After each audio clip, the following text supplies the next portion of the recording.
إن الله وملائكته يصلون على النبي يا أيها الذين آمنوا صلوا عليه وسلموا تسليما اللهم صل على سيدنا ومولانا محمد وعلى آل سيدنا ومولانا محمد وبارك وسلم. أعوذ بالله من الشيطان الرجيم. بسم الله الرحمن الرحيم. وإذ قال ربك للملائكة إني جاعل في الأرض خليفة قالوا أتجعل فيها من يفسد فيها ويفسك الدماء ونحن نسبح بحمدك ونقدس لك قال إني أعلم ما لا تعلمون. صدق اللہ العلی العظیم.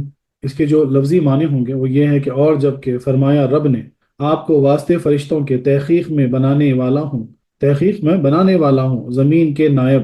کہا انہوں نے کہ کیا بنائے گا تو بیچ اس کو جو فساد پھیلائے گا بیچ اس کے اور بہائے گا خون. اور ہم تسبیح کرتے ہیں ساتھ تیری تعریف کے اور پاکی بولتے ہیں واسطے تیرے. فرمایا رب نے تحقیق میں جانتا ہوں وہ جو تم نہیں جانتے. اب جو تفسیر میں اس کے جو معنی لکھے جاتے ہیں وہ یہ ہے کہ اور یاد کرو جب تمہارے رب نے فرشتوں سے فرمایا میں زمین میں اپنا نائب بنانے والا ہوں. بولے کیا ایسے کو نائب کرے گا جو اس میں فساد پھیلائے گا اور خون ریزیاں کرے گا. اور ہم تجھے سراہتے ہوئے تیری تسبیح کرتے ہیں اور تیری پاکی بولتے ہیں. فرمایا مجھے معلوم ہے جو تم نہیں جانتے. سبحان اللہ سبحان اللہ. تو یہ اس آیت کا جو ہے ترجمہ ہوا تفسیر میں جو لکھا جاتا ہے. اس آیت کا پچھلی آیتوں سے چند طرح تعلق ہے. ایک یہ کہ پچھلی آیتوں میں ان نعمتوں کا ذکر فرمایا گیا جو بلا واسطہ ہر انسان کو ملتی ہیں، زندگی اور موت اور زمین و آسمان کی نعمتیں. اب اس خاص نعمت کا ذکر ہے جو انسانوں کے والد حضرت آدم علیہ السلام کے ذریعے سے ان کو ملی. یعنی پھر سے پڑھتا ہوں، غور سے سنیے.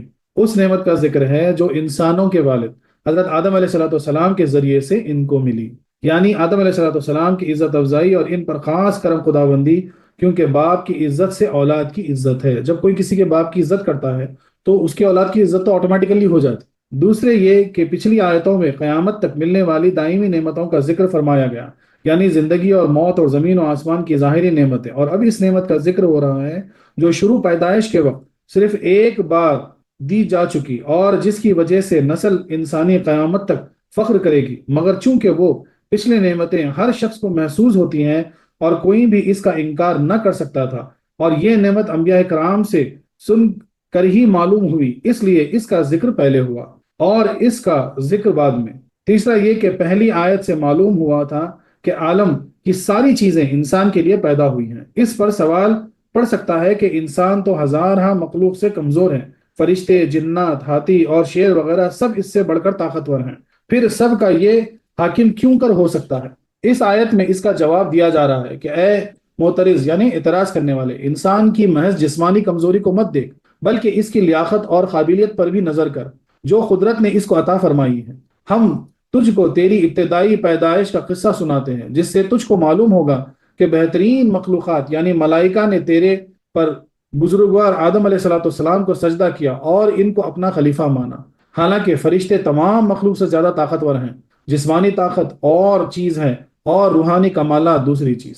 چوتھا یہ کہ پچھلی آیت میں فرمایا گیا کہ انسان عالم کا مقصود ہے، یعنی عالم بنانے کی وجہ جو ہے انسان اس کا مقصد ہے. اب بتایا جا رہا ہے کہ انسان عالم کا مسجود ہے، کیونکہ فرشتوں کا مسجود تو ان کے ماتحتوں کا بھی. یعنی اب یہ پوری جو اس کی آیت کا تو جز ہے، یہ بتایا جا رہا ہے کہ پہلی آیتوں میں کیا ذکر ہوا، دنیاوی نعمتیں، آسمانی نعمتیں، ہر وہ چیز آپ کو بتائی گئی، زندگی اور موت کے بارے میں بتایا گیا. لیکن اب اس آیت میں اس نعمت کا ذکر ہو رہا جو خاص اللہ تبارک و تعالیٰ نے انسانوں کو عطا کی. اب یہاں بہت سے سوال اٹھ سکتے تھے کہ بھئی انسان تو اتنا کمزور ہے، اس سے طاقتور جانور موجود ہیں، اس سے طاقتور جو ہے نا چیزیں دنیا میں موجود ہیں. لیکن اگر غور کریں گے تو سب وہ جو ہے نا انسان کے تابع ہیں. انسان کی جو طاقت سب سے زیادہ ہے وہ ہے اس کی انٹیلیجنس اور اس کی سوچ، اس کی فکر، وہی اس کو جو ہے نا سب کے آگے ڈھکیل دیتی. اور آج تو اسی کا نمونہ ہم دیکھ رہے ہیں کہ سب ہمارے تابع ہیں. تو اللہ تبارک و تعالیٰ نے فرشتوں کو، یعنی انسان آدم علیہ السلام کو بنا کر جو ہے فرشتوں کو سجدے کا حکم دیا. فرشتے، تمام فرشتے جو ہے نا آدم علیہ السلام کو ماننے کے لیے اللہ کے خلیفہ ہیں زمین پر. اب جب فرشتے مسجود ہو گئے تو ہر وہ چیز جو فرشتوں کے نیچے آتی ہے ساری مخلوق جو ہے نا وہی مسجود ہو گئی. تو کیا کہہ رہے ہیں مفسر، کیا کہتے ہیں کہ انسان عالم کا مسجود ہے. اللہ اکبر. تفسیر میں وَإِذْ قَالَ رَبُّكَ، لفظ از طرف ہے جو فعل کو چاہتا ہے. عام مفسرین اس جگہ اذکر نکالتے ہیں، یعنی اے محبوب ذکر کرو. قرآن کریم نے بھی بعض جگہ از کے ساتھ اذکر ارشاد فرمایا ہے، جیسا وذکر کر کے آیت ہے، اور فرمایا وذکر عبدنا، اور آیت ملتی. یہ اس آیت کی تفسیر ہے. پچھلی آیتوں میں محسوس نعمتوں کا ذکر تھا، یعنی بولے پانی ہے، غذا ہے، میوے ہیں، تو آپ محسوس کر سکتے ہیں ان ساری چیزوں میں، اس لیے وہاں اذکر کی ضرورت نہ تھی. مگر یہاں وہ اذکر ضروری ہے. اس اذکر کے دو معنی ہو سکتے ہیں: یاد کرو ان لوگوں، یاد کرو ان لوگوں سے ذکر کرو، یا یاد کرو یا ان لوگوں سے ذکر کرو. خیال رہے کہ وہ چیز یاد دلائی جاتی ہے جو پہلے سے علم میں ہو، یعنی پہلے سے جو آپ کے علم میں ہے، بولتے ہیں نا فلانی چیز، بولے یاد کرو وہاں گئے تھے، یاد کرو فلانے شخص سے آپ کی بات ہوئی تھی، ایسا جو پہلے سے معلوم اس کو یاد دلایا جاتا. یا تو بتاؤ، بتا دی گئی ہو یا دکھا دی گئی ہو، یا بتا دی گئی ہو یا دکھا دی گئی ہو. معلوم ہوتا ہے کہ سارے واقعات حضور علیہ الصلوۃ والسلام کے علم میں ہیں اور ظاہر ہیں کہ اس سے پہلے بتائے نہیں گئے تھے، کیونکہ قرآن کریم اب اتر رہا ہے اور حضور نے تو تواریخ بھی نہ پڑھی تھی. ثابت ہوا کہ وہ سب حضور کو دکھائے گئے ہیں. اس لیے فرمایا جاتا ہے کہ اے محبوب ذرا اس واقعے کو یاد کرو. اس لیے یہاں پہ ذکر آیا کہ یاد کرو، یعنی اس چھوٹے سے نقطے سے ہم یہ سمجھ سکتے ہیں کہ نبی کریم صلی اللہ علیہ وسلم جو تاریخ نہیں پڑھے، کوئی مدرسہ نہیں گئے، لیکن پھر بھی آپ کو کیا بولا جا رہا ہے کہ یاد کرو اس واقعے کو، یعنی جو آپ کو دکھایا گیا تھا اس واقعے کو یاد کرو. سبحان اللہ. بعض جگہ ارشاد ہوا ہے الف لا الم ترا، یعنی اے محبوب کیا تم نے وہ واقعہ نہ دیکھا، یعنی دکھایا ہے. اس سے حضور کا علم غیب بھی ثابت ہوا اور حاضر و ناظر ہونا بھی، یعنی آپ کا علم غیب بھی ظاہر ہو گیا اس چھوٹی سی نقطے سے، اور آپ کا ظاہر ہونا بھی جو ہے نا، ناظر یا ظاہر ہونا دونوں بھی اس سے جو ہے نا وہ ہو جاتے ہیں اس آیت سے. قال ربک، یہ خبر سیدنا آدم علیہ السلام کی پیدائش سے پہلے فرشتوں کو دی گئی تھی. اس میں چند حکمتیں تھیں. ایک یہ کہ بندوں کو مشورہ کرنے کی ہدایت ہے، اور اس سے معلوم ہوا کہ مشورہ سنت الہی ہے. اب ذرا غور کیجئے، اللہ تبارک و تعالیٰ جو اتنا بڑا خدا ہے، اتنے بڑے عالم کو آپ نے بنایا ہے، آپ کو کیا ضرورت ہے کہ جو ہے نا آپ فرشتوں کو بولیں کہ بھئی میں اپنا خلیفہ بنانے والا ہوں؟ لیکن یہ سنت الہیہ ہے. مشورے میں اس لیے کہتے ہیں کہ خیر ہے، اس لیے ہمیشہ جو ہے نا نیک نیتی سے، صاف نیتی سے مشورہ کیا کرو. دوسرے یہ کہ حضرت آدم علیہ السلام کی عظمت ظاہر کرنے کو ان کی تشریف آوری سے پہلے ہی ان کا اعلان کیا جا رہا ہے. یعنی اب کوئی خاص بندہ آنے والا ہے، کوئی خاص گیسٹ آپ کی محفل میں آنے والے ہیں، تو پہلے سے آپ اعلان کرتے کہ فلانے فلانے شخص آنے والے ہیں، تاکہ ان کی اہمیت دکھا دی جائے محفل کو. تو اسی طرح فرشتوں کو آدم علیہ السلام کی اہمیت دکھانے کے لیے اللہ تبارک و تعالیٰ نے آپ کے ظہور سے پہلے تمام فرشتوں میں منادی کر دی، کہ اعلان کر دیا کہ میں آدم علیہ السلام کو اپنا خلیفہ بنانے والا ہوں. سلطنت کے معمولی حکام دن رات آتے جاتے رہتے ہیں، لیکن جب بادشاہ دار سلطنت سے چلتا ہے تو سارے ملک میں اس کا اشتہار ہو جاتا ہے کہ فلاں بادشاہ آنے والا ہے، کیونکہ وہ سلطنت کا بڑا رکن ہے. آدم علیہ السلام بھی عالم کے اصل مقصود تھے، اس لیے ان کی آمد کا اس طرح اعلان فرمایا گیا.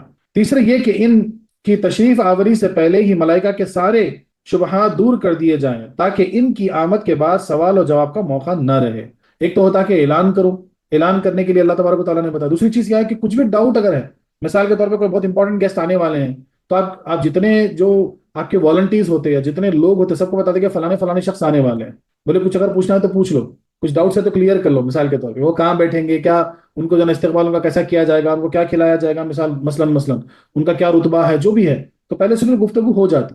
رب کا اس میں حضور علیہ السلام کی شان کا اظہار ہے، اس لیے کہ یہاں یہ نہ فرمایا گیا کہ میں نے کہا یا اللہ نے فرمایا، بلکہ یوں فرمایا کہ اے محبوب تمہارے رب نے فرمایا، یعنی رب نے اپنا ذکر حضور علیہ السلام کے ذکر کے ساتھ کیا. سبحان اللہ سبحان اللہ، کیا پیاری ادا ہے بیان کرنے کی. یعنی اللہ نے فرمایا بول سکتے تھے، لیکن یہاں پہ اللہ تعالیٰ نے جو اشارہ ہے کہ اے محبوب تمہارے رب نے فرمایا. سبحان اللہ. اس میں اس طرف بھی اشارہ ہے کہ یہ سب کچھ حضور علیہ السلام کے لیے ہو رہا ہے. چونکہ آپ کو پیدا کرنا منظور تھا، اس لیے یہ سارے انتظامات ہوئے. جیسا کہ پھول کے لیے سارا باغ لگایا جاتا ہے، بھائی آپ کو گلاب چاہیے، کوئی جو پھول چاہیے، لیکن پورا باغ سجانا پڑتا نا. پورے زمین کو جو ہے نا زمین کو پورا ہل چلانا پڑتا، پھر اس میں جو ہے نا کھاد ڈالنی پڑتی، پھر اچھے جھاڑ لگانے پڑتے، پھر اس کو پانی دینا پڑتا، سورج دینا، ہر وہ چیز ہونے کے بعد جب جا کے جو ہے نا اسے پھول اگتا. بلا شبہ جیسے باپ اپنے بیٹے سے کہے کہ تیرے باپ نے مکان بنایا، باغ لگایا، کوٹیاں تعمیر کرائی، یعنی تیرے لیے. حق ہے نا، کوئی باپ اپنے بچے کے لیے کیا کرتا، بولے جو بھی جائیداد ہے میری، گھر ہے، باغ ہے، کوٹری، جو بھی ہے، بولے تیرے لیے. للملائکتی، ملائکہ ملک کی جمع ہے، اس کے معنی ہے کہ فرشتہ، یا لفظ ملوکہ سے بنا ہے جس کے معنی ہے پیغام. اہل عرب کہتے ہیں ملکنی الیہ، یعنی مجھ کو اس کی طرف بھیجا. اس سے مالک بنا، اس کو بدل کر ملائک ہوا، پھر حمزہ گر کر ملک رہا، اس کی جمع ملائک ہوئی. جیسے شمائل پھر جمع کو مؤنث کرنے کے لیے تا لگا دی گئی. اب اس کے معنی ہوئے قاصد، چونکہ فرشتے حق تعالیٰ اور اس کے پیغمبروں کے درمیان وہی لانے والے قاصد ہوئے ہیں، نیز اس دنیا میں رحمتیں اور عذاب لے کر آتے ہیں، اس لیے انہیں ملک یا مالک کہا جاتا ہے۔ اب یہاں پر اس جگہ پر فرشتے کی حقیقت کا بیان ہے کہ فرشتے کی کیا حقیقت ہے۔ یہ نوری جسم ہے، مختلف شکل بدل سکتے ہیں۔ فرشتے نوری جسم ہیں، مختلف شکلیں بدل سکتے ہیں، بہت طاقتور ہیں، عالم ملکوت میں سے ہیں، یعنی عالم ملکوت یعنی فرشتوں کا عالم، ایسا عالم جو فرشتوں کا عالم ہو۔ ان کی کثرت کا یہ حال ہے کہ تفسیر روح البیان وغیرہ میں فرمایا کہ انسان جنات کا 10واں حصہ ہے، یعنی انسان جو ہے، ساری دنیا کے انسان جتنے بھی ہیں وہ جنات کے 10واں حصہ یعنی 1/10، یعنی اگر 100 جن ہے تو انسان 10 ہیں، ایسا سمجھیے۔ انسان جو ہے جنات کا 10واں حصہ ہے، اور جن و انس خشکی کے جانوروں کا 10واں حصہ، یعنی زمین پہ جو جانور ہے اس کا 10واں حصہ، اور یہ سب مل کر پرندوں کا 10واں حصہ، پھر پرندے ان سے زیادہ ہے، اور یہ سب مل کر دریائی جانوروں کا 10واں حصہ، سب سے زیادہ دریائی جانور ہیں، اندازہ لگائیے آپ۔ تو انسانات جتنے بھی ہیں جو 5 بلین 6 بلین جو بول رہے ساری دنیا میں، وہ صرف 10% ہے کس کا؟ جنات کا۔ تو اگر 5 بلین انسان ہے تو 50 بلین جنات ہے، اور وہ سب ملا کر پھر زمین پہ چرنے والے جتنے جانور ہیں وہ کتنے ہیں؟ تو بولے 500 ملین 500 بلین ہو گئے۔ پھر اس کا 10واں حصہ پرندے ہیں، پھر اس کا 10واں حصہ دریا کے جانور ہیں، یعنی دریا میں اتنے جانور ہیں، اور یہ سب مل کر زمین کے فرشتوں کا 10واں حصہ ہے۔ یہ سب مل کر زمین پہ جو فرشتے ہیں، اللہ تعالیٰ نے جو زمین پہ فرشتوں کو مسلط کیا ان کا 10واں حصہ ہے، اور یہ سب مل کر پہلے آسمان کے فرشتوں کا 10واں حصہ ہے۔ پھر زمین کے فرشتے، یہ سب پوری مخلوق مل کے جتنے نمبر آتے ہیں وہ 10% ہے کس کا؟ پہلے آسمان کے فرشتوں کا، اور وہ سب مل کر دوسرے آسمان کے فرشتوں کا 10واں حصہ۔ تو 7ویں آسمان تک یہ ترتیب ہے۔ پھر یہ تمام مخلوقات کرسی کے فرشتوں کے مقابلے میں بہت کم ہے، وہ سب مل کر عرش اعظم کا ایک پردے کے فرشتوں کے مقابلے میں۔ اللہ اکبر۔ عرش اعظم پہ جو پردے ہیں، اس پردے پہ ہر ایک پردے میں جو فرشتے ہیں اس کی تعداد ان سب سے زیادہ ہے۔ خیال رہے کہ عرش اعظم پہ 6 لاکھ پردے ہیں۔ اللہ اکبر۔ کتنے پردے ہیں؟ 6 لاکھ پردے ہیں، اور ہر پردے پر اسی قدر ملائک ہیں، اور ہر پردے پر اسی طرح فرشتے موجود ہیں۔ پھر یہ تمام مخلوق ان فرشتوں کے مقابلے میں جو عرش اعظم کے آس پاس گھومتے رہتے ہیں، ایسے ہیں جیسے دریا کے مقابلے میں قطرہ۔ اللہ اکبر۔ ان کی تعداد رب ہی جانتا ہے۔ یہ تمام فرشتے رب کے مطیع بندے اور ہر دم اس کی عبادت میں مشغول رہنے والے ہیں، جس سے معلوم ہوا کہ سب سے بڑی مخلوق فرشتے ہی ہیں۔ اللہ تبارک و تعالیٰ کی تمام مخلوقات میں سب سے زیادہ تعداد میں جو مخلوق ہے وہ فرشتے ہی ہیں۔ قرآن کریم بھی فرما رہا ہے وَمَا يَعْلَمُ جُنُودَ رَبِّكَ إِلَّا هُ، یعنی رب کے لشکروں کو وہی جانتا ہے، رب کے لشکروں کو وہی جانتا ہے۔ اس جگہ تفسیر یعنی جو کمانڈر ہے اس آرمی کا، وہ کمانڈر کو ہی پتا ہے کہ اس کے آرمی میں کتنے لوگ ہیں۔ اس جگہ تفسیر کبیر اور روح البیان نے فرمایا کہ حضور علیہ الصلوۃ والسلام نے معراج میں ایک جگہ فرشتوں کی قطار جاتی ہوئی دیکھے۔ آپ فرشتوں کی قطار بولتے ہیں مارچ پاسٹ، ویسے قطاریں جاتی ہوئی دیکھے آپ۔ جبرائیل علیہ السلام سے پوچھا کہ یہ کہاں جا رہے ہیں؟ جبرائیل علیہ السلام نے عرض کیا کہ میں تو جب سے پیدا ہوا ہوں اس قطار کو ایسے ہی دیکھا، مجھ کو خبر نہیں کہ کہاں سے آ رہے ہیں کہاں جا رہے ہیں۔ ہاں، جو فرشتہ ایک بار گزر جاتا ہے دوبارہ لوٹ کر نہیں آتا۔ اللہ اکبر۔ سبحان اللہ سبحان اللہ، کیا شان ہے رب العالمین کی۔ فرمایا چلو ان سے پوچھیں۔ چنانچہ ان میں سے ایک سے سوال کیا گیا کہ تیری عمر کتنی ہے؟ اس نے جواب دیا مجھے خبر نہیں، ہاں اتنا جانتا ہوں کہ رب تعالیٰ ہر 4 لاکھ سال کے بعد ایک تارا پیدا فرماتا ہے۔ کتنے سال کے بعد؟ 4 لاکھ سال کے بعد ایک تارا پیدا فرماتا ہے، اور میں نے 4 لاکھ تارے پیدا ہوتے ہوئے دیکھے ہیں۔ سبحان اللہ سبحان اللہ۔ تو ایک فرشتہ جو قطار میں تھا ان سے جا کے یہ پوچھے کہ بھئی تمہاری عمر کتنی ہے؟ تو بولے نہیں جانتا، ہاں اتنا جانتا ہوں کہ بولے اللہ تبارک و تعالیٰ ہر 4 لاکھ سال مرتبہ میں ایک تارا پیدا فرماتے ہیں، اور میں نے ایسے 4 لاکھ تارے پیدا ہوتے ہوئے دیکھے۔ سبحان اللہ سبحان اللہ۔ واہ واہ واہ واہ۔ فرشتے چند قسم کے ہیں جن کا ذکر قرآن میں آ رہا ہے۔ ایک عرش کے اٹھانے والے، دوسرے عرش اعظم کے گرد گھومنے والے، تیسرے جلیل و قدر ملائکہ جیسے جبرائیل و میکائیل، چوتھے جنت کے فرشتے، پانچویں جہنم کے جن کے سردار کا نام مالک ہے، دیگر فرشتوں کا نام زبانیہ ہیں، چھٹے وہ فرشتے جو انسانوں کی حفاظت کے لیے مقرر کیے گئے، ساتویں اعمال نامہ لکھنے والے فرشتے جنہیں کرامن کاتبین کہا جاتا ہے، آٹھویں وہ فرشتے جن کے سپرد دنیا کا انتظامات ہیں، پھر ان کی بہت سی قسمیں ہیں، بعض پانی برسانے والے، بعض رحم میں بچہ بنانے والے، بعض مصیبت کے وقت انسانوں کی مدد کرنے والے، وغیرہ وغیرہ۔ اسی جگہ تفسیر کبیر نے سیدنا عبداللہ ابن عباس سے روایت کی ہے کہ جو شخص کسی جنگل میں پھنس جائے تو اس طرح آواز دے اعیننی عباد اللہ یرحکم اللہ یرمکم اللہ، یعنی اے اللہ کے بندو میری مدد کرو۔ اسی طرح حسن و حسین میں بھی ہے۔ اس سے معلوم ہوا کہ اللہ کے بندوں کی مصیبت کے وقت پکارنا سنت صحابہ ہے، یعنی اللہ کے بندوں کو مدد کے لیے پکارنا یہ صحابہ کرام کی سنت ہے۔ کہ روایت کس سے ہو رہی ہے؟ صحابی سے روایت ہو رہی ہے۔ آپ کا نام کیا ہے؟ سیدنا عبداللہ ابن عباس اللہ تعالیٰ عنہ سے روایت ہے، بہت بڑے صحابی، جلیل القدر صحابی۔ آپ کیا فرماتے ہیں کہ بھائی ایسا بولا جاتا ہے کہ بھائی جو جنگل میں کبھی پھنس گئے، راستہ نہیں مل رہا، اندھیرا ہے، پریشان حال ہے، تو اس وقت جو ہے نا اس طرح سے ندا دی جا سکتی ہے کہ اللہ کے بندوں بولے مدد کرو۔ تو اللہ کے بندوں سے مدد مانگنا شرک نہیں ہے بھائی، بدعت نہیں ہے، یہ تو سنت صحابہ ہے۔ فرشتوں کی صفات: فرشتے اللہ اور رسول کے درمیان واسطہ ہیں، وہ ہمیشہ عبادت گزار اور ساجد ہیں، یعنی ہمیشہ عبادت میں رہنے والے، ہمیشہ سجدے میں رہنے والے۔ حق تعالیٰ سے ان کو بہت قرب حاصل ہے، سبحان اللہ۔ وہ معصوم ہیں کہ کبھی حق تعالیٰ کی نافرمانی نہیں کر سکتے، انہوں نے کبھی کوئی گناہ کیا ہی نہیں، کوئی خطا کیا ہی نہیں۔ وہ حق تعالیٰ سے نہایت ڈرنے والے ہیں، وہ خدا تعالیٰ کے دوستوں کی مدد کرتے ہیں، بلکہ ان کے ساتھ ہو کر کفار سے لڑتے ہیں، جیسا کہ جنگ بدر میں ہوا۔ تو اگر فرشتوں کی مدد چاہیے تو ہونا کرنا کیا ہے؟ بولے اللہ کے مدد، اللہ کے جو ہے نا دوست بن جانا ہے۔ اگر اللہ کے دوست بن گئے آپ اللہ کے دوست بن گئے اگر، تو فرشتے بھی جو ہے نا آپ کی مدد کے لیے آ جاتے۔ ان کے با بازو اور پر ہیں، یہ ساری قسمیں اور ان کی ساری صفات قرآن پاک میں صراحتاً آئی ہیں۔ اگر ان تمام آیتوں کو جمع کرنا ہے، تفسیر کبیر یہی مقام اور تفسیر حقانی کا مقدمہ دیکھو، یعنی اب جیسے جیسے ہم آگے بڑھتے جائیں گے تو فرشتوں کے بارے میں بھی جو جو آیتیں ہیں وہاں پہ تذکرہ آتا جائے گا۔ ایک جگہ اگر جمع کرے تو پھر وہ ایک فرشتوں کی پوری کتاب بن جاتی ہے الگ سے۔ خیال رہے کہ اولاً حق تعالیٰ نے فرشتوں کو آسمان میں اور جنات کو زمین میں بسایا تھا۔ تو انسان آنے سے پہلے کی جو بات ہو رہی ہے وہ یہ ہے کہ اللہ تعالیٰ نے اولاً فرشتوں کو آسمان میں اور جنات کو جو ہے نا زمین پہ بسایا تھا۔ واقع آدم علیہ السلام کی پیدائش کے 60,000 سال پہلے ہوا۔ یہ جنات زمین میں 7,000 سال تک آباد رہے، پھر ان کا آپس میں بغض و حسد شروع ہوا، چنانچہ انہوں نے آپس میں خوب جنگ و خون ریزی کی۔ اس وقت تک ابلیس، جس کا نام عزازیل تھا، بہت مقبول بارگاہ الہی تھا اور تمام ملائکہ میں بڑا عالم و عابد۔ اس کو حکم ہوا کہ اپنے ساتھ فرشتوں کی ایک جماعت لے جاؤ اور جنات کو زمین سے نکال کر ان کو جزیروں اور پہاڑوں میں آباد کر دیں۔ چنانچہ ابلیس نے ایسا ہی کیا۔ جو فرشتے کہ ابلیس کے ساتھ آئے تھے وہ اس زمین پر آباد کر دیے گئے، لہٰذا اب فرشتوں کے دو حصے ہو گئے، ایک زمین والے اور ایک آسمان والے۔ حق تعالیٰ نے اس خدمت کے انعام میں ابلیس کو زمین اور پہلے آسمان کی بادشاہت اور جنت کے خزانے عطا فرمائے، لہٰذا یہ کبھی زمین میں عبادت کرتا، کبھی آسمان میں، کبھی جنت میں۔ اس کے عروج و ترقی نے اس کے دل میں فخر پیدا کیا اور وہ سوچنے لگا کہ میں تمام ملائکہ سے افضل ہوں۔ اتنا واقعہ خیال رہے، انشاءاللہ آگے تفسیر میں پھر اس کی گفتگو ہوگی۔ اس میں اختلاف ہے کہ حضرت آدم علیہ السلام کی آمد کی خبر کن فرشتوں کو دی گئی تھی، یعنی کہ اختلاف ہے کہ کون سے فرشتوں کو بتایا گیا، کیونکہ اب کچھ فرشتے جیسا پہلے جب جنات تھے زمین میں تو اللہ تعالیٰ جب وہ خون ریزی کرے فساد کرنے لگے جنات، تو اللہ تعالیٰ نے شیطان کو فرشتوں کی جماعت دے کے حکم دیا کہ جاؤ اور جنات کو جو ہے نا زمین سے نکالو، ان کو پہاڑوں میں اور جزیروں میں ڈکل دو۔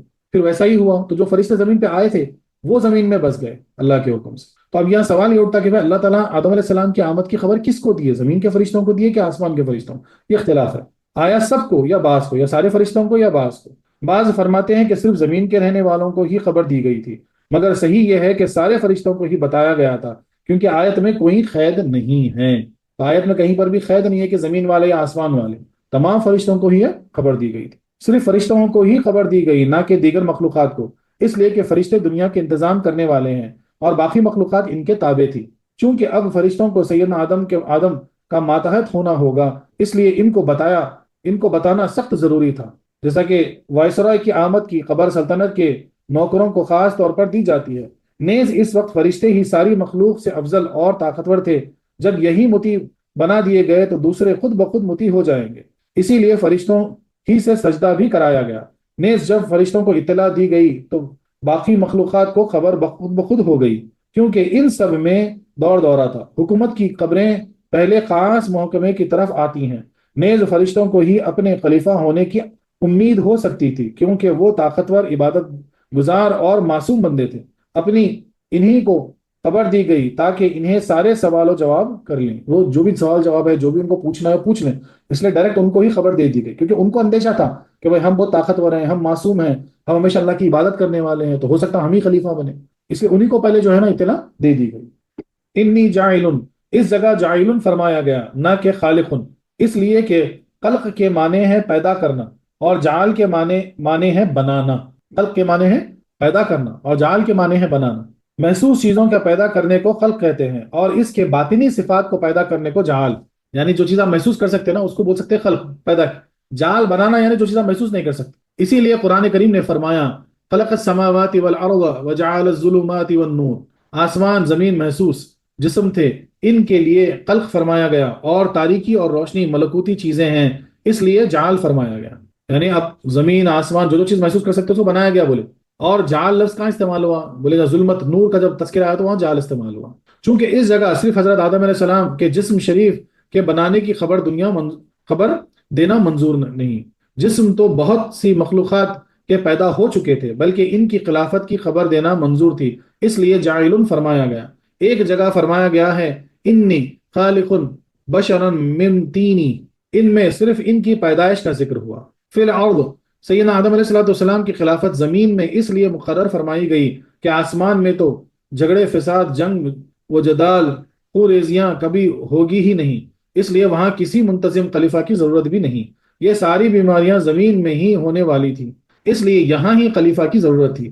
رہی یہ بات کہ ساری زمین کا خلیفہ بنایا گیا یا بعض کا، ظاہری یہی ہے کہ ساری کا، کیونکہ یہی یہاں کوئی قید نہیں ہے، یعنی ساری زمین کا خلیفہ بنایا گیا۔ اب خلیفتن خلف سے بنا ہے جس کے معنی ہیں پیچھے، یعنی خلیفہ بروزن فعل صفت مشبہ کا صیغہ ہے جس کے معنی ہیں پیچھے آنے والا یا نائب، جو کسی کے پیچھے یا غیر موجودگی میں اس کا کام کرے، یعنی اس کے معنی ہی ہوتے خلیفہ کے خلف جو ورڈ لفظ سے بنا ہے پھر پیچھے۔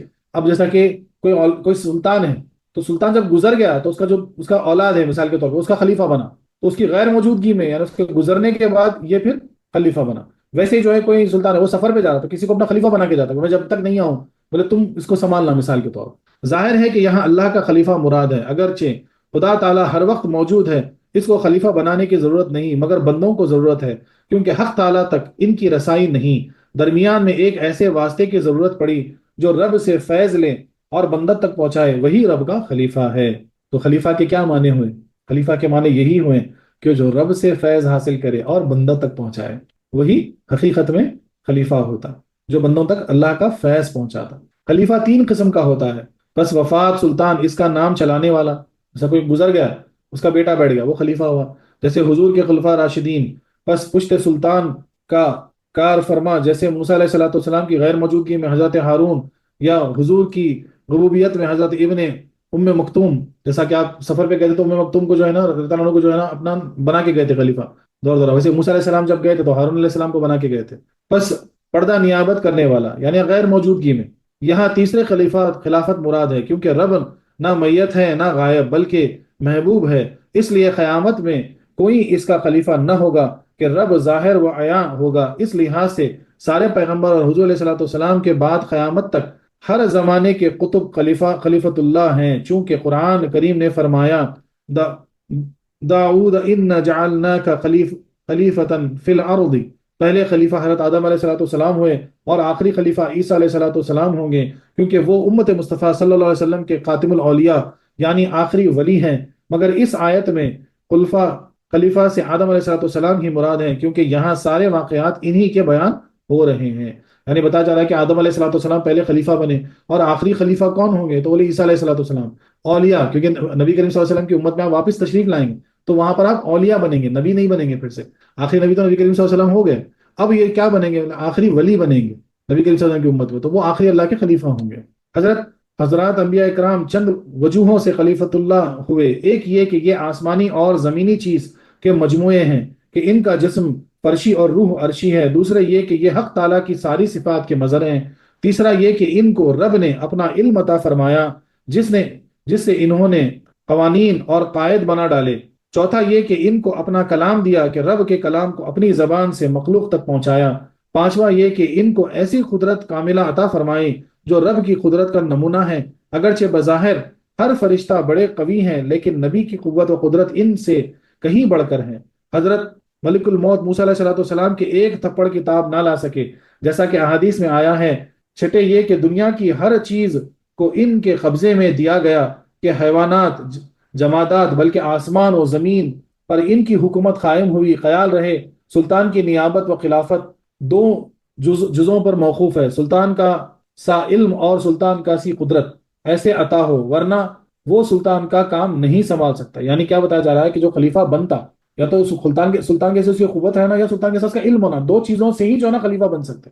اس لیے رب نے حضرت آدم علیہ السلام کو خلافت ثابت کرنے کے لیے انہیں علم اسما دیا، اس علم کی عطا ظاہر فرمائی اور مسجود ملائک بنایا۔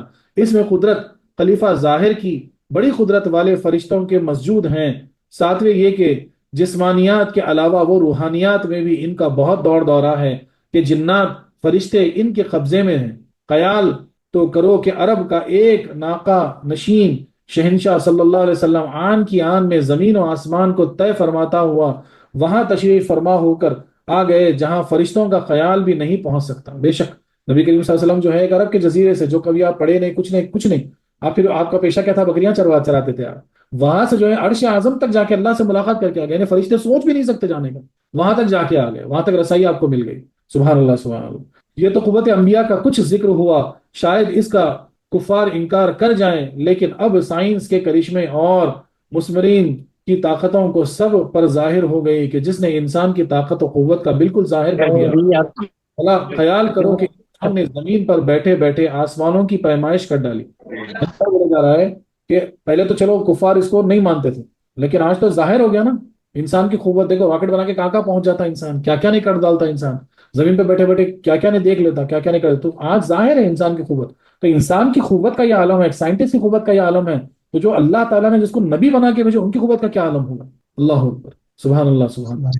چاند تاروں کی حرکتیں معلوم کر کے ان کی تقسیم کر ڈالی، چاند تاروں کی معلومات کر کے ان کی تقسیم کر ڈالی، جس سے یعنی چاند تاروں کی معلومات کر کے ان کی تقسیم کر ڈالی، جس سے گھنٹے منٹ اور سیکنڈ بنا لیے، آوازوں کو فوٹوگراف میں قید کر لیا، ٹیلی فون اور تار برقی کے ذریعے 3 سیکنڈ میں آواز کو ساری زمین میں گھما دیا۔ یعنی آج یہ عالم ہے، جیسا موبائل ہے، جو بھی ہے، ریڈیو ہے، ریڈیو فریکوینسی ہے، 3 سیکنڈ میں جیسا اسٹیشن سے ریلیز ہوتی ہے نا، 3 سیکنڈ میں ساری آب و ہوا میں پہنچ جاتی، وہ فریکوینسی آپ کنیکٹ کر سکتے ہیں۔ بولے انسان کی قوت کا کیا عالم ہے، بولے منٹ سیکنڈ ملا کے گھڑیاں بنا دیے، بولے فریکوینسیز بنا کے جو ہے ساری دنیا میں آواز کو پھیلا دیے، جو چاہے انسان کر دیا۔ یعنی انسان کی قوت کا یہ کرشمہ ہے۔ عرض کہ اس نے وہ کام کر کے دکھایا جس کی مثال نہیں۔ معلوم ہوا کہ یہی حق تعالیٰ کی صفات کا ظہور ہے اور یہی خلافت کے لائق۔ بعض نے فرمایا کہ یہاں خلیفہ سے مراد جنات اور فرشتوں کا خلیفہ ہے، کیونکہ یہ انسان ان دونوں کے بعد زمین میں آباد ہوئے، اس معنی سے سارے انسان خلیفہ ہیں۔ قرآن کریم نے فرمایا جعلکم خلفاء الارض۔ شیخ ابن عربی فتوحات مکیہ کے 10ویں باب میں فرماتے ہیں کہ آدم علیہ السلام حضور علیہ السلام کے پہلے خلیفہ اور نائب ہوئے۔ امام بوسری قصیدہ برد شریف میں فرماتے ہیں فَإِنَّكَ شَمْسُ فَضْلٍ هُمْ كَوَاكِبُهَا يُظْهِرْنَ أَنْوَارَهَا لِلنَّاسِ فِي الظُّلَمِ۔ سبحان اللہ سبحان اللہ۔ یعنی اے نبی صلی اللہ علیہ وسلم، آپ بزرگی کے سورج ہیں اور سارے پیغمبر آپ کے تارے ہیں۔ اس قسم کا مضمون مولوی صاحب بانی مدرسہ دیوبند نے بھی تجویز الناس میں لکھا۔ اس سے معلوم ہوتا ہے کہ آدم علیہ السلام بلکہ سارے پیغمبر حضور علیہ السلام کے خلیفہ ہیں۔ سبحان اللہ سبحان اللہ۔ قالوا تجعل فیہا، یہ وہ عرض ہے جو فرشتوں نے خلیفہ کی خبر سن کر بارگاہ الہی میں پیش کی۔ یا تو یہ کلام سارے فرشتوں کا ہے یا زمین والوں کا۔ بعض علماء فرماتے ہیں کہ یہ صرف ہاروت و ماروت کا۔ علماء فرماتے ہیں کہ جن فرشتوں نے یہ عرض کر کے خونریزی اور فساد کو انسان کی طرف نسبت دی، ان کے حق تعالیٰ نے اس لیے مقرر کیا ہے کہ جہاد میں شرکت کر کے مسلمانوں کی مدد کیا کریں۔ تفسیر البیان میں لکھا ہوا ہے من یفسد فیہا ویسفک الدماء۔ فرشتوں نے سمجھا کہ انسان کی خلافت سے زمین میں زور زبردست خرابیاں پیدا ہوں گی، ایک فساد، دوسرے خوریزی، یا تو اس لیے سمجھا کہ وہ لوح محفوظ میں دیکھ چکے تھے، رب نے انہیں علم الغیب بخشا تھا کہ سعادت و شقاوت سے خبردار تھے۔ خیال رہے کہ یہاں حضرت آدم علیہ السلام کی اولاد کا فساد پھیلانا اور خوریزی کرنا مراد ہے، نہ کہ خود حضرت آدم علیہ السلام کا۔ آپ تو معصوم ہیں، یا اس لیے کہ جنات نے بھی خرابیاں کی تھیں اور جو شہوت اور غصہ ان میں تھا وہ انسان میں بھی ہے، لہٰذا ان دونوں کے کام بھی یکساں ہی ہوں گے۔ خیال رہے کہ ان کی مراد فساد سے گناہ اور بدکاریاں ہیں۔ چونکہ انسان میں شہوت ہے اس لیے وہ اپنے سارے اعضاء کو گناہوں میں صرف کرے گا، اپنے کان اور آنکھوں کو غیبت چغلی سننے اور نامحرم عورتوں اور لڑکیوں کو دیکھنے میں صرف کرے گا، اور زبان کفریات بکنے، جھوٹ بولنے، بروں کو بھلا کہنے اور بھلوں کو گالیاں دینے میں استعمال کرے گا۔ اور چونکہ اس کو بھوک اور غصہ بھی ہے اس لیے گوشت کھانے اور پوست لینے کے واسطے خشکی اور دریائے جانوروں کو قتل کرے گا، بلکہ ملک اور مال، حکومت، عزت حاصل کرنے کے لیے خود انسان کو قتل کرے گا، کر کے زمین کو خون سے رنگین کرے گا۔ وَنَحْنُ نُسَبِّحُ بِحَمْدِكَ، نُسَبِّحُ تسبیح سے بنا ہے، جس کے معنی ہیں عیوب سے پاک، یعنی کوئی بھی گندگی سے پاک کرنا اور پاک جاننا۔ یہاں دوسرے معنی مراد ہیں، یعنی ہم سب فرشتوں کا یہی کام ہے کہ ہمیشہ تیری پاکی بولا کریں اور تیری تعریف کیا کریں یا تیرا شکر بجا لایا کریں، یہ اس کے معنی ہیں۔ وَنُقَدِّسُ قدس لَكَ، نقدس جو ہے تقدیس سے بنا ہے، جس کے معنی ہے کسی کی صفات کاملہ بیان کرنا۔ تسبیح میں عیبوں کی نفی اور تقدیس میں صفات کا اثبات ہے، تو ان کا مطلب یہ ہوا کہ مولا ہم فرشتوں میں گناہ کرنے کا مادہ ہی نہیں، کیونکہ ہم میں نہ غضب ہے، نہ غصہ ہے، نہ شہوت ہے، نہ غرور، نہ حسد وغیرہ۔ ہمارے کام صرف تین ہی ہیں: تیری پاکی بولنا، تیرا شکر کرنا اور تیری عظمت بیان کرنا۔ تو کیا پتا چلا؟ جو ہمیشہ جو ہے نا اللہ تعالیٰ کی پاکی بیان کرتے ہیں، اس کا شکر ادا کرتے ہیں، اس کی عظمت بیان کرتے ہیں، وہ فرشتے صفت ہے، وہ فرشتے صفت انسان ہے۔ لہٰذا اگر ہم کو ہی اس خلافت سے سرفراز فرمایا جائے تو تیرا عین کرم ہے، کیونکہ ہماری وجہ سے تیری زمین گندی نہ ہوگی۔ اب جواب ملا، قال انی اعلم ما لا تعلمون، یعنی اے فرشتو، ہم کو تمہاری عبادت اور انسان کی نافرمانی کا پورا علم ہے، مگر پھر بھی اس کو خلیفہ بنانے میں جو راز ہے وہ تم نہیں جانتے۔ تم میں اور اس میں چند فرق ہیں، اسی وجہ سے وہ خلافت کا زیادہ حقدار ہے۔ ایک یہ کہ تم کامل عابد اور وہ کامل عالم ہوگا، اور عابد کے لیے مسجد کا محراب اور عالم کے لیے خلافت کا تخت و تاج ہے۔ سبحان اللہ۔ دوسرے یہ کہ تمہارا، اب یہاں پہ خلافت کے لیے تخت و تاج ہے، یعنی سر پہ تاج کون پہنتا؟ وہی پہنتا جس کو خلافت دی گئی۔ دوسرے یہ کہ تمہارا تعلق فقط عالم الارواح سے ہے، اس کا تعلق اجسام اور ارواح دونوں سے ہوگا، کیونکہ ہمارے اندر جسم بھی ہے اور روح بھی موجود ہے، کیونکہ اسے جسم اور روح دونوں ملیں گی۔ تیسرا یہ کہ تمہاری عبادت جبری ہے، وہ تمہاری غذا ہے، ان کی عبادت اختیاری ہوگی۔ ان کی عبادت اختیاری، کوئی زبردستی نہیں ہوگی عبادت کے لیے، اختیاری ہوگی، اختیار دیا جائے گا۔ چوتھا یہ کہ تمہیں عبادت سے کوئی چیز روکنے والی نہیں، اس لیے ہزاروں چیزیں درپیش ہوں گی، پھر یعنی اس کے لیے ہزاروں چیزیں درپیش ہوں گی، پھر وہ ان سب کو لات مار کر ہماری اطاعت کرے گا، اس لیے اس کا ایک سجدہ، سچا سجدہ تمہاری ہزارہ عبادتوں سے افضل ہوگا۔ سبحان اللہ، سبحان اللہ، کیا پیاری بات اللہ تعالیٰ فرماتے ہیں اپنے فرشتوں سے۔ بولے بے شک عبادت تو تمہاری غذا ہے، تم ہمیشہ عبادت میں ہی رہو گے، لیکن سب اس کو اختیار دیا جائے گا، ہزاروں چیزیں اس کے سامنے ہوگی، پھر بھی ان سب کو لات مار کر میری محبت میں مجھ سے میری عبادت کرے گا، اس لیے اس کا ایک سچا سجدہ تمہاری ہزاروں لاکھوں عبادتوں سے بہتر ہے۔ سبحان اللہ، سبحان اللہ۔ پانچویں یہ کہ تم میں کوئی گناہ گار نہیں، اس لیے تم سے ہماری شان، ستاری، غفاری ظاہر نہیں ہوتی۔ ان میں گنہگار بھی ہوں گے جن کے گناہوں کو میں چھپاؤں گا، تو یہاں پہ صفت ستاریت ظاہر ہو گئی، اور جب وہ روتے ہوئے توبہ کرے گا تو میں مغفرت کروں گا۔ بے شک ان میں شہوت اور غصہ ہوگا، مگر جب وہ میرے لیے صرف ہوگا تو اس سے بڑے بڑے عمدہ نتیجے نکلیں گے۔ سبحان اللہ۔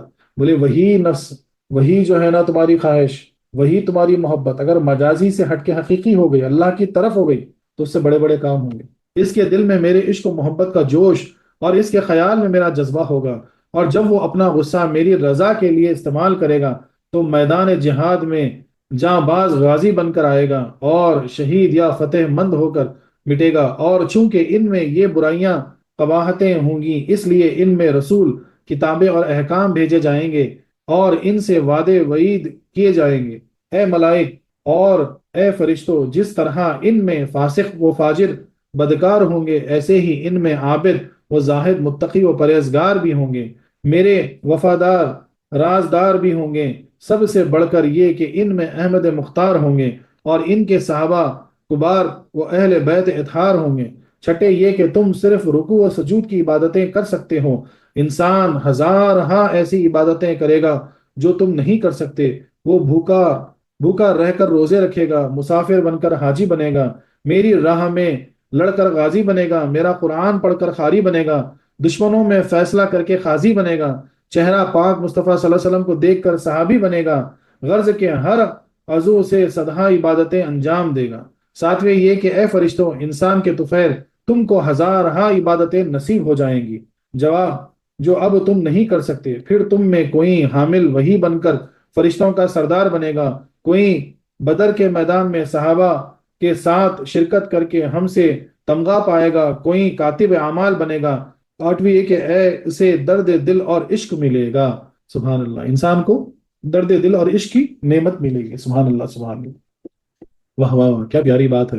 سبحان اللہ، سبحان اللہ، کیا تفسیر، کیا انداز بیاں ہے، دیکھیے کیوں خلیفہ بنایا گیا۔ سبحان اللہ، سبحان اللہ۔ خلاصہ تفسیر یہ ہے کہ انسانوں کو دو نعمتیں بتا کر تیسری نعمت یاد دلائی جا رہی ہے، اور فرمایا جا رہا ہے کہ رب تعالیٰ نے تم پر اتنا بڑا فضل فرمایا جو کسی مخلوق پر نہ فرمایا تھا، کہ تمہارے دادا حضرت آدم علیہ السلام کو وہ عزت بخشی کہ فرشتوں کو ان کی پیدائش کی خبر دے کر ہم زمین پر اپنا نائب پیدا فرمانا چاہتے ہیں، اس کے اور اس کی اولاد انبیاء اکرام کی معرفت اپنے احکام جاری کریں گے۔ جب ملائکہ نے سنا تو سمجھے کہ آدم علیہ السلام خدا کے برگزیدہ بندے ہوں گے، کیونکہ ان کی پیدائش سے پہلے ان کی خلافت اور حکومت کی منادی ہو رہی ہے۔ مگر جب انہیں یہ معلوم ہوا کہ ان کے خمیر میں آگ، پانی اور مٹی موجود ہے، جس سے کہ ان میں شہوت اور غصہ یقیناً ہوگا، جو کہ فساد کی جڑ ہے، تو نہایت تعجب سے کہنے لگے کہ اے مولا، ایسے کو خلیفہ بنانے میں کیا حکمت ہے جس میں ایسے فسادات کا اندیشہ ہو؟ رہی تیری تسبیح و حمد اس کے لیے ہم فرشتے موجود ہیں جن میں نہ غصہ ہے نہ شہوت۔ رب تعالیٰ نے مجملاً یہ جواب ہی دے دیا کہ اس میں جو حکمت ہے وہ تم کو نہیں معلوم۔ تم میں شہوت و غصے کا نہ ہونا ہی اس بات کا باعث ہے کہ تمہارے سوا ان کو خلیفہ بنایا جائے۔ یعنی شہوت، غصہ، ہر وہ چیز ہونے کے باوجود تم اگر اللہ کی طرف راغب ہوتے ہو، اللہ کی محبت میں جو ہے نا اپنے آپ کو سیلف کرتے ہو، تو تم حقیقت میں جو ہے نا اس تمغے کو پا لی جو اللہ تعالیٰ نے عطا کر کے تم کو دنیا میں بھیجا۔ آدم علیہ السلام کی پیدائش، تفسیر عزیزی وغیرہ میں آدم علیہ السلام کی پیدائش کا واقعہ اس طرح نقل فرمایا کہ حق تعالیٰ نے حضرت جبرائیل علیہ السلام کو حکم دیا کہ تمام روئے زمین سے ہر قسم کی سیاہ، سفید، سرخ، کھاری یعنی گاری، میٹھی، نرم اور خشک ایک مٹی خاک اٹھا لائیں۔ اتنے قسم کی ایک ایک مٹی خاک اٹھا لائیں۔ حضرت جبرائیل نے زمین پر تشریف لا کر خاک اٹھانی چاہی۔ زمین نے سبب پوچھا، حضرت جبرائیل علیہ السلام نے سارا واقعہ بیان کیا۔ زمین نے عرض کیا کہ میں اس خدا کی پناہ پکڑتی ہوں کہ تو مجھ سے خاک اٹھا کر انسان بنائے جس کی وجہ سے میرا کچھ حصہ جہنم میں پہنچے۔ حضرت جبرائیل خالی واپس گئے اور عرض کیا کہ خدایا، زمین نے تیری عزت کی پناہ پکڑی، میں تیرے نام اور عزت کے ادب سے اس سے خاک نہ اٹھا سکا۔ حق تعالیٰ نے پھر حضرت اسرافیل و میکائیل کو باری باری بھیجا، مگر وہ بھی اسی طرح واپس آ گئے۔ آخر میں حضرت ملک الموت حضرت علیہ السلام کو بھیجا گیا۔ انہوں نے زمین کی ایک نہ سنی، بلکہ فرمایا کہ میں تو اللہ کے حکم کا تابع دار ہوں، تیری عاجزی اور زاری کی وجہ سے رب کی اطاعت نہیں چھوڑ سکتا، اسی لیے ان کو جان نکالنے کا کام سپرد کیا گیا کہ تم نے ہی اس خاک کو زمین سے الگ کیا تھا، تم ہی اس کو ملانا۔ اب انہیں حکم ہوا کہ اس خاک کو وہاں رکھو جہاں آج خانہ کعبہ ہے۔ فرشتوں کو حکم ہوا کہ اس خاک کا مختلف پانیوں سے گارا بنائیں۔ چنانچہ اس پر 40 روز بارش ہوئی، 39 دن تو غم و رنج کا پانی برسایا، یعنی 39 ڈیز غم و رنج کا پانی برسایا، اور ایک دن خوشی کا پانی برسایا گیا۔ اسی لیے انسان کو رنج و غم زیادہ رہتے ہیں اور خوشی کم ہوتی ہے۔ پھر اس گارے کو مختلف ہواؤں سے اتنا خشک کیا کہ کھنکھنانے لگا، جیسا قرآن کریم ارشاد فرماتا ہے، صلصال کالفخار۔ پھر فرشتوں کو حکم ہوا کہ اس گارے کو مکے اور طائف کے درمیان وادی نعمان میں عرفات پہاڑ کے نزدیک رکھیں۔ پھر حق تعالیٰ نے خاص اپنے دست و قدرت سے اس گارے کو حضرت آدم علیہ السلام آدم کا قلب بنایا اور ان کی صورت تیار کی۔ فرشتوں نے کبھی ایسی صورت نہ دیکھی تھی، تعجب سے اس کے آس پاس پھرتے تھے، اس کی خوبصورتی سے حیران تھے۔ ابلیس کو بھی ان سارے اعلان وغیرہ کی خبر ہو چکی تھی، وہ بھی اس خالق کو دیکھنے آیا اور اس کے گرد پھر کر بولا کہ اے فرشتو، تم اس کا تعجب کرتے ہو؟ یہ تو ایک اندر سے خالی جسم ہے جس میں جگہ جگہ سوراخ ہیں، اور اس کی کمزوری کا یہ حال ہے کہ اگر بھوکا ہو تو گر پڑے اور اگر خوب سیر ہو جائے تو چل پھر نہ سکے۔ اس غالب خالی سے کچھ نہ ہو سکے گا۔ پھر بولا، ہاں، اس کے سینے کی بائیں طرف ایک بند کوٹری ہے، یعنی دل ہے، یہ خبر نہیں کہ اس میں کیا ہے، شاید کہ یہ لطیفہ ربانی کی جگہ ہو جس کی وجہ سے یہ خلافت کا حقدار ہوا۔ پھر روح کو حکم ہوا کہ اس قالب میں اور اس کے گڑوں میں بھر جائے۔ جب روح قالب کے پاس پہنچی تو جسم کو تنگ و تاریک پایا، اندر جانے سے ٹھہر گئی۔ بعض روایت میں آتا ہے کہ تب نور محمدی صلی اللہ علیہ وسلم سے وہ قالب جگمگایا گیا، یعنی وہ نور پیشانی آدم علیہ السلام میں امانت رکھا گیا۔ اب روح آہستہ آہستہ داخل ہونے لگی، ابھی سر میں تھی کہ آدم علیہ السلام کو چھینک آئی اور زبان سے نکلا الحمدللہ۔ حق تعالیٰ نے ارشاد فرمایا یرحمکم اللہ، یہی اب بھی سنت ہے کہ جب روح کمر تک پہنچی، یعنی اگر کوئی چھینک مارتا تو کوئی الحمدللہ بولے، تو جو سننے والے ہوتے ہیں بولنا چاہیے کہ یرحمکم اللہ۔ یہ سنت الہی ہے، اللہ تعالیٰ کی سنت ہے۔ حضرت آدم علیہ السلام نے اٹھنا چاہا، یعنی جب کمر تک روح پہنچی تو آپ اٹھنا چاہے، مگر گر پڑے کیونکہ نیچے کے دھڑ میں روح پہنچی ہی نہیں تھی۔ حق تعالیٰ نے فرمایا، یعنی انسان بہت جلد باز ہے یہاں پہ وہ ملتا کہ جب تمام بدن میں روح پھیل گئی تو حکم ہوا کہ فرشتوں کے پاس جا کر ان کو سلام کرو اور سنو وہ تمہیں کیا جواب دیتے ہیں۔ تب آدم علیہ السلام ادھر تشریف لے گئے اور فرمایا السلام علیکم، انہوں نے جواب دیا وعلیکم السلام رحمۃ اللہ۔ ارشاد الہی ہوا کہ یہی الفاظ تمہارے اور تمہاری اولاد کے لیے مقرر کیے گئے ہیں۔ سبحان اللہ۔ تو سلام کرنا اور جواب دینا ازل کی سنت ہے۔ حضرت آدم علیہ السلام نے عرض کیا کہ مولا میری اولاد کون؟ تب ان کی پشت پر دست قدرت پھیر کر اس سے ساری انسانی روحیں نکالی گئیں اور آدم علیہ السلام کو سب دکھائی گئیں، اور انہیں کافر اور مومن، منافق و اولیاء، قطب و انبیاء دکھائے گئے، جس کا ذکر آگے کی آیتوں میں آتا ہے، آگے اس کی تفسیر آئے گی انشاءاللہ۔ تو یہ پورا جو ہے آدم علیہ السلام کی تخلیق کا واقعہ ہوا کہ کس طرح جو ہے نا فرشتوں میں اور اللہ کے بیچ کلام ہوا اور کس طرح سے جو ہے نا ان کو پیدا کیا گیا۔ اس آیت سے چند فائدے حاصل ہوئے۔ ایک یہ کہ کوئی اہم کام بغیر مشورہ نہ کیا جائے، کیونکہ مشورہ کرنا سنت الہی بھی ہے اور ہم کو اس کا حکم بھی ہے۔ دوسرا یہ کہ کام میں جلد بازی ہرگز نہ کرنی چاہیے۔ حق تعالیٰ نے جو کہ قادر مطلق ہے سیدنا آدم علیہ السلام کا خمیر 40 دن میں تیار فرمایا۔ تیسرا یہ کہ 40 کا عدد بڑا مبارک ہے کہ خمیر حضرت آدم علیہ السلام 40 دن میں ہوا۔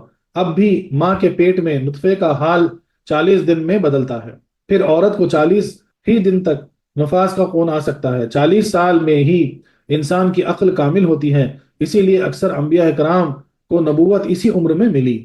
چوتھا یہ کہ آدم علیہ السلام کا دبدبا زمین و آسمان ہر جگہ ہے، ہاں ان کا پایا تخت زمین ہے، کیونکہ اس آیت میں خلفاء کو بغیر قید کے رکھا، زمین ان کی قیام گاہ بنائی۔ پانچویں یہ کہ خلفاء کے لیے معصوم ہونا ضروری نہیں، جیسا کہ شیعہ کہتے ہیں، ہاں نبوت کے لیے عصمت ضروری ہے۔ اگر خلیفہ کا معصوم ہونا ضروری ہوتا تو فرشتے ہی بنائے جاتے، یہی وہ عرض بھی کر رہے تھے۔ حق تعالیٰ نے انسان کے گنہگار ہونے کا انکار نہ فرمایا، بلکہ صرف یہ فرمایا کہ گنہگاروں کو ہی خلافت دینی مصلحت ہے۔ یعنی شیعہ حضرات جو ہے ایک اعتراض کرتے ہیں کہ بھئی خلیفہ کس کو بنائے؟ جو معصوم ہے ان کو بنائے کر کے جو ہے نا وہ ایک بات یعنی ریس کرتے ہیں، ایک فتنہ ریس کرتے ہیں حضرت ابوبکر صدیق رضی اللہ عنہ کی خلافت کے اوپر۔ تو یہاں پر بھی کیا ظاہر ہوا؟ اگر معصوم کو ہی خلیفہ بنانا ہوتا تو اللہ تعالیٰ فرشتوں کو بنا دیتے، انسان کو کیوں بناتے؟ اور یہ کہہ کر بھی اللہ تعالیٰ نے بنایا کہ بھائی انسان گنہگار ہے، مجھے پتا ہے اس لیے تم کو خلیفہ بنا رہا ہوں۔ چھٹا یہ کہ خلیفے کا ظاہر ہونا ضروری ہے، غائب خلافت نہیں کر سکتا، ظاہر ہونا ضروری ہے۔ اب اس سے ایک نقطہ اور ظاہر ہوتا، پھر بھی خلافت دیتا تو بہت سارے لوگ بولتے کہ بھائی کچھ ہے ہی نہیں، کیا خلافت دے دیے؟ بولے جیسے تھے ویسی ہے۔ ہاں وہ تمہاری نظر نہیں دیکھ سکتی لیکن پی کی نظر دیکھ سکتی، ویسے ہی فرشتے اس وقت نہیں دیکھ سکتے تھے، لیکن اللہ تبارک و تعالیٰ بولتے کہ تم نہیں جانتے، میں جو جانتا ہوں۔ سبحان اللہ۔ لوگوں کی نگاہ سے حق تعالیٰ کی ذات بھی غائب ہے، اسی وجہ سے تو اس نے اپنے خلیفہ بنایا تاکہ لوگ ظاہر خلیفہ سے فیض لے سکیں۔ اگر خلیفہ بھی غائب ہو جائے تو خلافت کا مقصد ہی پورا نہ ہوگا، یعنی ظاہر ہونا ضروری ہے۔ نیز اگر غائب کی خلافت صحیح ہو تو نبی کریم صلی اللہ علیہ وسلم کی ہی قیامت تک خلافت ہوتی چاہیے، حضرت علی اور حضرت امام مہدی کی خلافت کی کوئی ضرورت نہیں تھی۔ ساتویں یہ کہ چھوٹوں کو یہ حق ہے کہ بڑوں کے کام کی حکمت پوچھ لیں، جیسا کہ فرشتوں نے حق تعالیٰ سے دریافت کیا۔